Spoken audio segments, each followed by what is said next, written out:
Bethany Hansel, and I am doing my presentation on homeschooling movement in America. What do Albert Einstein, Woodrow Wilson, Thomas Edison have in common? They were labeled as stupid, illiterate, dyslexic, and generally encouraged to forget school and focus on a trade, as they would never be smart enough to amount to anything important.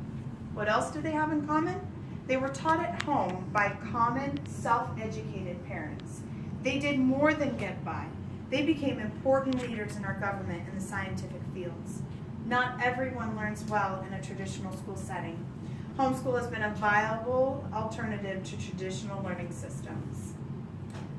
I myself went through many different types of schooling, from a private school to a public school, tutoring, and then homeschooling. We were missionaries and moved a lot. Homeschooling was by far where I learned the most information. We were allowed to use everyday activities to learn and expand our minds.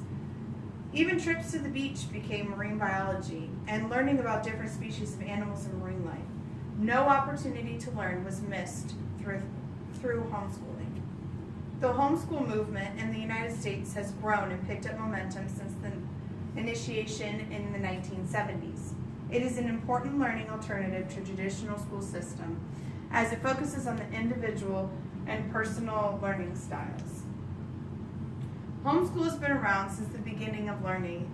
In the 1600s and 1700s, homeschooling was a main way to learn everything from reading and writing and arithmetic to morals and values.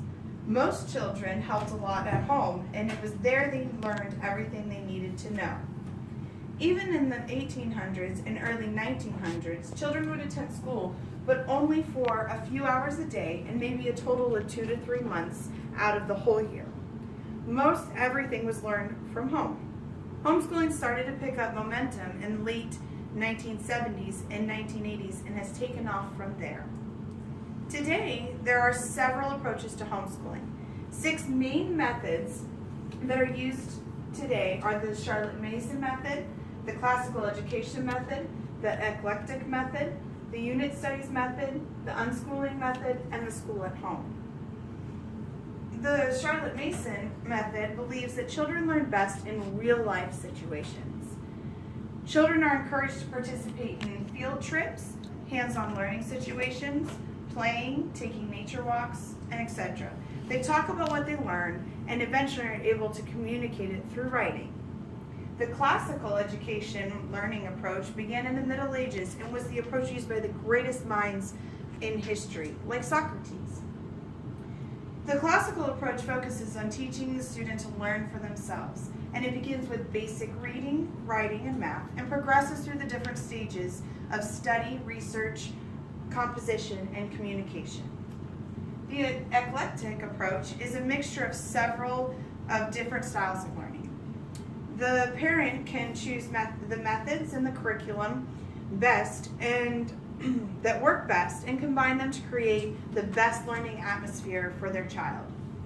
Unit studies takes a specific area of interest and uses that to cover all subjects or several subjects. For example, a study of the Roman Empire would not merely be used to study history, but also language arts would be covered through reading, research, and writing. Science and math would be incorporated through the inventions of that era. According to an article by Jeffrey Nail, John Holt was considered a pioneer of the homeschool movement as early as the 1970s.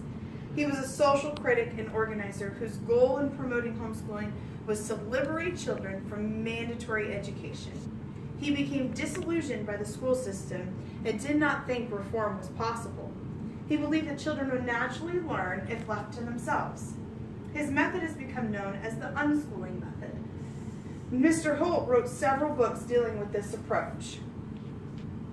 Also, often a parent will decide the public education option is just not best for their choice for their child and simply create a school at home. This method can include recreating the classroom in the home or doing school via online classes. This allows the child to focus on learning without the negative influences found in the public schools. Some parents know that they will homeschool from the time they consider having children. Others choose to homeschool after a bad experience in public or private school. Still others will choose to homeschool when they realize their child needs one-on-one instruction or a different approach to learning. However, the ultimate reason for homeschooling is simple. You have the freedom to control what goes into your child's head.